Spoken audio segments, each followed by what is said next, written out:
What's up, guys? Garrett Crawford here. I got a pretty cool video for you guys today. We're going to do a little talk about how to start collecting in certain TCGs. This video will specifically be over the Pokemon aspect of TCG. We're going to talk about how to start collecting, resources and tools to use, and basically how to find it, how to figure out what you want to collect. So, the first thing that we're going to look at here is we're going to look at why you started to collect Pokemon. For a lot of people, Pokemon was a nostalgic thing that they grew up with as a kid. Some people, take that and they show it to their kids, and their kids go on and, so on and so forth. Maybe you heard about it from a friend. Maybe you've just been seeing all the hype that it's been getting over the past year and a half. Whatever it may be, the first thing that I suggest you do is not only figure out what you or why you're wanting to collect, but figure out what you like, okay? Maybe sometimes it's just like playing a Pokemon game, like one of the handhelds, that just, kind of something about one of the Pokemon that you caught and ran through with that game just stuck with you, so you want to collect all the cards for that, okay? So a perfect example for that, for me, was Tyranitar. Tyranitar has always been a staple in my life when it comes to this franchise. Tyranitar was one of the first big Pokemon that I really clung to when Gold and Silver came out as I was a kid. And I remember it was a real task trying to get all the way to Mount Silver and catch him and level him up. I also just loved the fact that he reminded me of Reptar. So anyway, let's say your first Pokemon you want to search up is Tyranitar. Okay, so Tyranitar. We're going to just type in Tyranitar. Okay, so TCG has this cool little thing over here called it's like how you sort it by. Okay, so as you can see right here, we're going to see a bunch of different Tyranitars. Okay, that's cool. That's fine and dandy. That's what we want to see. But let's go. Let's look at the lowest ones, because let's say we're on a budget. Let's say you only have like $20. You're like, man, I kind of just want to start out with a couple cool Tyranitar cards, So I always start out with like the lower end cards. Like, okay, so like check this out. This Tyranitar Cosmos Holo. It looks like it's a promo. It's pretty cool. It looks pretty nice. It's cheap.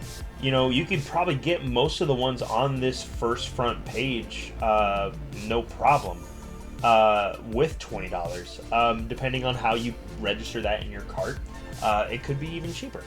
So let's say you're like, some of these cards are cool, but I want to look at the higher end cards. So you'll go over here and you're going to hit high to low. Sorry, hit high to low. This will be a little bit longer of a video, so do keep that in mind. So as we look here, we're seeing all the higher end Pokemon cards of Tyranitar. So Tyranitar has tons of love in the TCG. As you can tell, he has tons of cards throughout his era that he has been known for. One of the one I just showed you over here, that is the Expedition. I have the Japanese version, so it's a little different.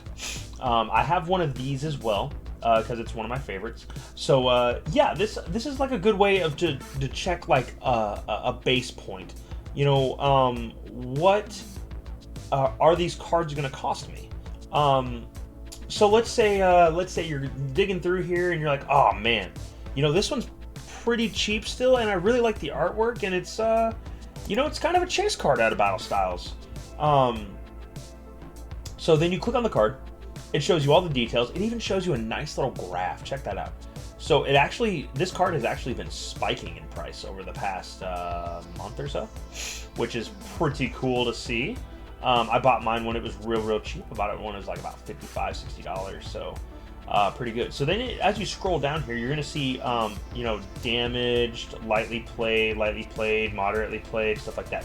So this is where it kind of comes into a headache.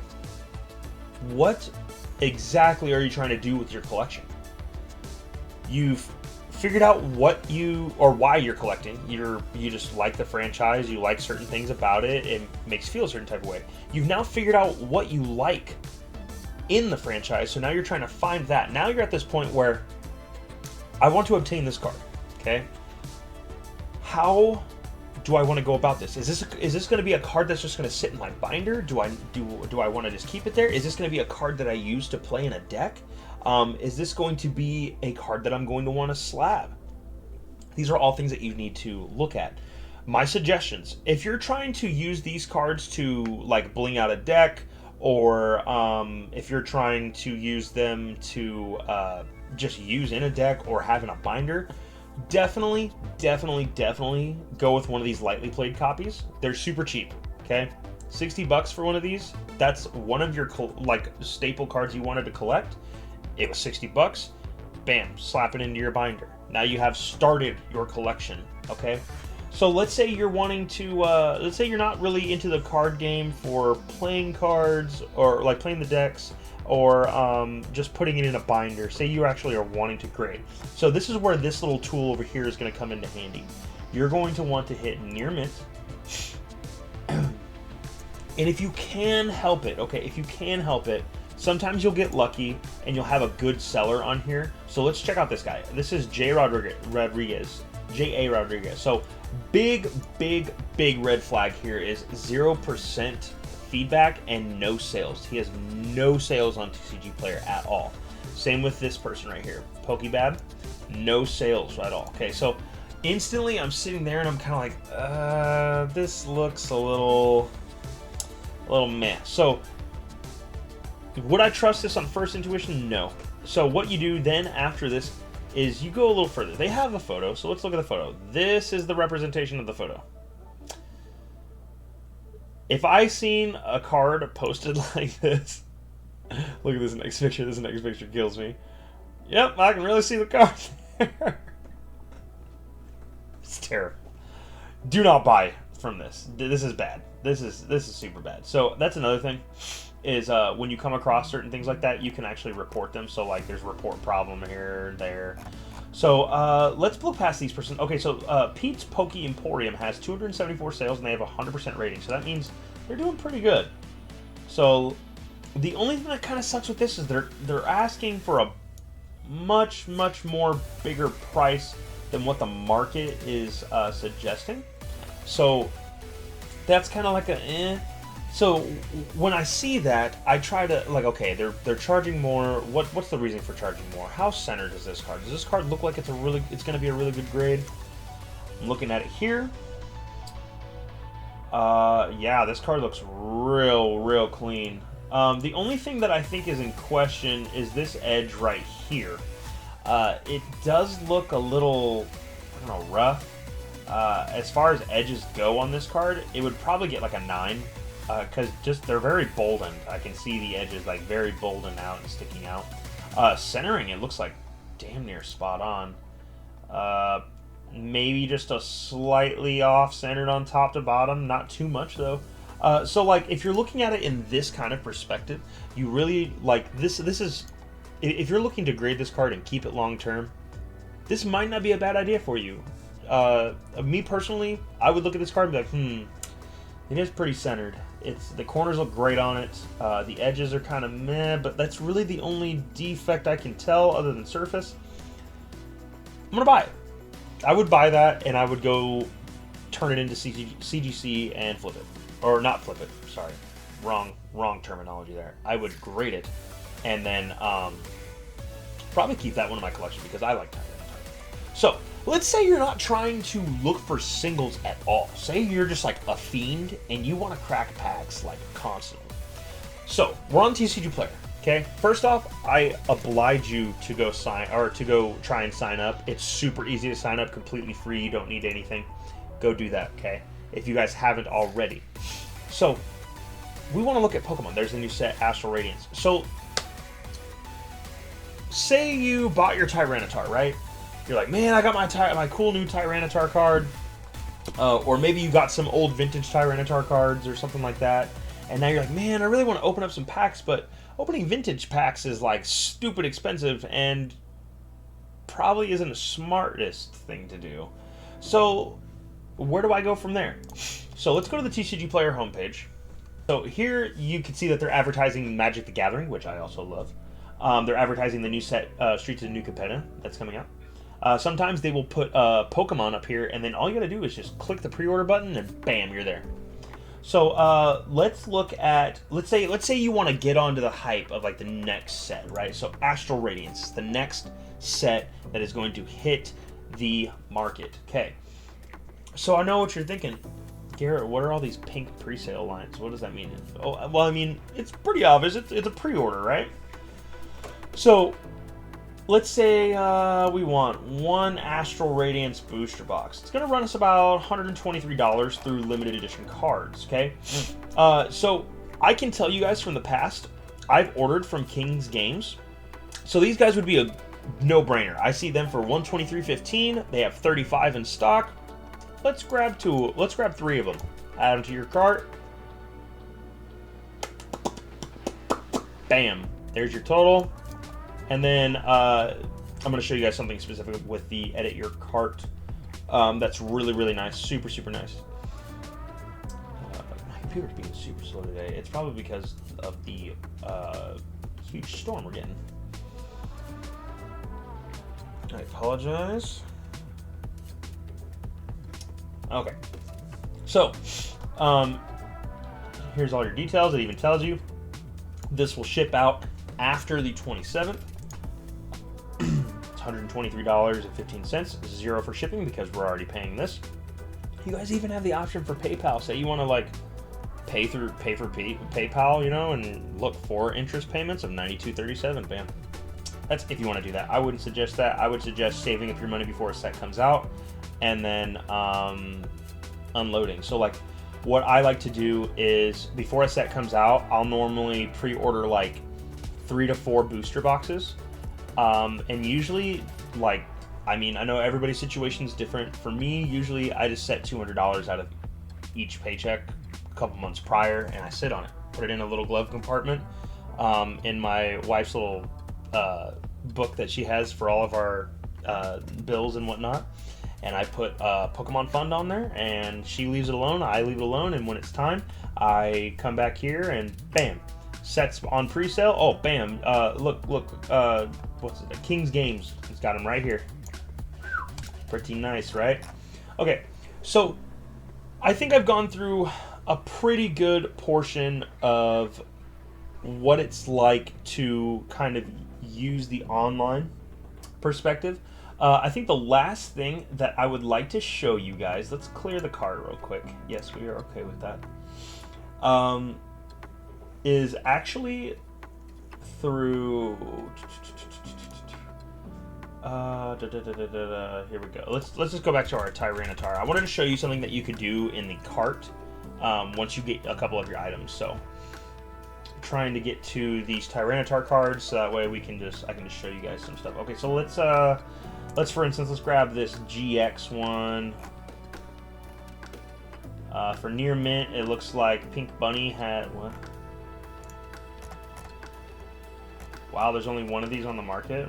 No way. That doesn't seem right. In a near mint, maybe? Oof, really? There's only 2 of this card on the market for a TCG player. That's insane. That's a phenomenon I'm gonna have to look into. That just happened kind of recently. Yeah, that card wasn't too much a couple months back. So anyway, let's grab one of these, put it in the cart. Okay, come on. Let's see. I like this one too. So we're gonna put that one in the cart. Let's see. Ooh, we like this one. So we're gonna put that in the cart. Okay, so let's say we have a couple different cards in the cart now. You can go to edit your cart, and this is just like a quick way to show you guys how to like shop a little more efficiently. And oh wow, okay. So since we chose a lot of these cards through direct TCG player affiliates, such as Full Grip Games, Pink Bunny Games, and GGC2. All of these guys have it set up to where they actually already have their cards on standby with TCG Player, And essentially what it is TCG Player will notice that you are taking 3 different cards from 3 different sellers, and it'll basically put them all into one package. So you won't be getting like 3 separate packages of these 3 separate cards. That's an easy way for you to lose stuff in the mail, right?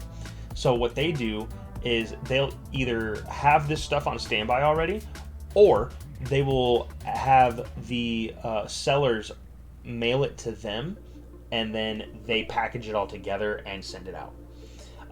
So TCG Player is I trust them. I've been using them since 2010, I want to say. Back when I was playing competitive Yu-Gi-Oh, I was buying a lot of singles off of here. So yeah, good stuff. So I want to get into one last topic before I close out this video, because I feel like it's crucial. So basically what I wanted to talk to you guys was, let's say you don't have the option to use a computer. Let's say you're 10 years old, okay? My 10-year-old does chores around the house to earn money, or say she's like, I really want to open this. What do I got to do for you to buy one and open it for me? And then of course I put her to work. But let's say, well, here, I'll just use an example. So when I was younger, okay, let's say this was back 2006, 2007. I was a hardcore, like really loved playing competitive Yu-Gi-Oh. The decks out back then were decks like Teledad or Recruiter Chaos, which were very expensive decks. So essentially when I was a kid, I actually lived in Phoenix. So one of the things that people would pay for, like, I don't know why they did this, but there was a lot of those like grapefruit trees, those like big old like grapefruit trees, okay? And for some reason, people didn't like those like falling out of the trees and like into their yard everywhere. And I can understand like senior citizens, you know, not wanting to go out and pick them up in the middle of the heat. So I would go door to door, and if I seen somebody's yard that was really just rough, and maybe it needed mowed, maybe it needed this, maybe it needed whatever it was, I would try to, you know, profit off of that and get money for it. A lot of things that I was doing was was just stuff that you could do in your local neighborhood. Obviously be safe with it. Obviously only interact with people that you think you could trust, or people that you've seen in your neighborhood. Maybe something you can do is like a paper route. I remember when I was a kid, I used to do a paper route all the time. It paid out pretty decent. I think it was like every week I'd get like $105 for doing a paper route like 3 times a week. It kind of sucked though, because I mean, the area I was in was really big, and memorizing all the houses kind of sucked. But if you think you can do that, you can totally do that. I know when I moved on into later on in life, it turned into more of like I was baling hay as I moved to like Illinois and whatnot, and I was doing money for that. I remember I actually picked up another paper route when I moved to Illinois too. I remember that. There's so many things that you could do as a young kid to try and earn money. I've even seen kids go as far as just doing a lemonade stand, man. Could you imagine doing a lemonade stand every weekend for 3 weeks in a row, and you do it at a really busy part of town with like your mom and dad or something like that, and say you earn $20 from each weekend you do that? That's $60, okay, for 3 weeks.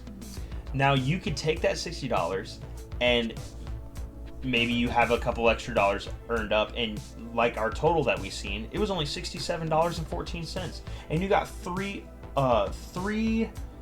GX Pokemon cards. Sorry, I was looking at the screen over here. It's very possible, okay? Now let's say you're an adult like I am. The best places that I could recommend for you is look into your area. Walmarts, Targets, Walgreens, CVS, Dollar General, Dollar Tree. All of these places sell Pokemon cards. You just have to kind of look. If you don't see them in your area, I'm sorry, sometimes certain areas just don't get stocked as much. It's kind of a here and there thing. Another thing is local game stores. I am a huge advocate for trying to help out your local game store. A lot of people out here on apps and on YouTube are going to tell you that local game stores are bad or whatever, they're overcharging or charging more than even scalpers are. That's a whole nother topic, and I'm going to tell you that's bullcrap. LGS charges MSRP because they have employees and they have a storefront and they got to pay taxes. And they got to pay taxes on that storefront. You know, like, there's a reason that they charge that much, okay? It's also conveniency. You're able to just drive to your local game store and pick up a booster box. Now, that's not what everybody always wants to do. I get that. That's why the first thing I showed you was online resources. Another thing with online resources is you're going to get essentially a bigger market to look at. You're not going to see booster boxes going for $144.43. You're going to see them going for $90, $95, $120, stuff like that. Because people are trying to compete to make those sales, even if they are small margins. So, golden advice here. If you're starting to collect, okay, figure out why you're wanting to collect. Don't do it just because everybody else is doing it. You're going to be upset with yourself later on. 2, make sure you know what you're wanting to collect when you figure out why you're collecting. Is it sealed product? Is it singles? Are you trying to be a completionist and do master sets? Are you trying to get graded cards? What is your goal here, okay? On top of that, make sure you're loving what you collect, okay? Don't just get what everybody else is getting because it's what everybody else is doing, okay? 3rd, always be fair when you're out there in the wild looking at stuff. Don't be greedy. It's not a good thing for collectors to be greedy, man. So yeah, I don't know if this video hit all cylinders. I hope it did. Essentially, I want you guys to just be smart. You guys know you can always message me, comments, whatever you want to do to try and talk to me further about this. I will keep making videos about this. The more and more I learn about stuff and the more and more you guys are interested. So, yeah, definitely give me a like, give me a follow if you guys can, subscribe, hit that notification bell. We have episodes coming out for our Nuzlocke series. I have some more deck techs that I need to do for Magic the Gathering. I'm going to try and do some more Yu-Gi-Oh! Deck techs of some old school decks from back in the day. And yeah, I hope you guys have a great day. This is Garrett Crawford signing out.